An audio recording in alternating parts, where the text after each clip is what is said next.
ஜல்லிக்கட்டு நடக்கக்கூடிய மெயினா நடக்கக்கூடிய அலங்காநல்லூர் பஞ்சாயத்துக்கு இல்லாம, பாலமேடு பஞ்சாயத்துக்கு இல்லாம, கீழக்கரை என்கின்ற கிராமத்தில் கட்டி வச்சிருக்காங்க. இன்னொரு பக்கம் ஜல்லிக்கட்டை தடை செய்வதற்கே காரணமாகிறது திமுக அரசு. திமுகவும் காங்கிரஸ் தான் ஜல்லிக்கட்டு தடை செய்வதற்கு காரணமா இருந்தாங்க.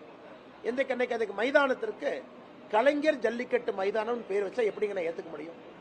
ஜல்லிக்கட்டு தடை செய்வதற்கே காரணமாக இருந்த திராவிட முன்னேற்ற கழகமும் காங்கிரசும் அதன் பிறகு ஜல்லிக்கட்டை கொண்டு வந்தது நம்முடைய பாரத பிரதமர் நரேந்திர மோடி அவர். இன்னைக்கு அந்த மைதானத்திற்கு யார் காரணமாக இருந்தாங்களோ அவங்க பேரை வைக்கிறோம் அப்படிங்கிறாங்க. அந்த பெயர் கலைஞர் அவர்கள் பேர் தான் வெப்பன்னு சொல்றத முதல்ல கைவிடும். எல்லாத்துக்கும் போய் திரும்ப திரும்ப அந்த 3 பேர்த்தினுடைய பெயரை தமிழ்நாட்டில் எங்கிருந்தாலும் போய் வைக்கிறாங்க. அடுத்து இதே மாதிரி போச்சுன்னா ஒரு சட்டமே போட்டுருவாங்க. நீ எந்த குழந்தை பிறந்தாலும் கலைஞர் தான் பேர் வைப்போம், எந்த குழந்தை பிறந்தாலும் அண்ணாதுரைன்னு தான் பேர் வைப்போம் மட்டும்தான் திமுக செய்யணும்.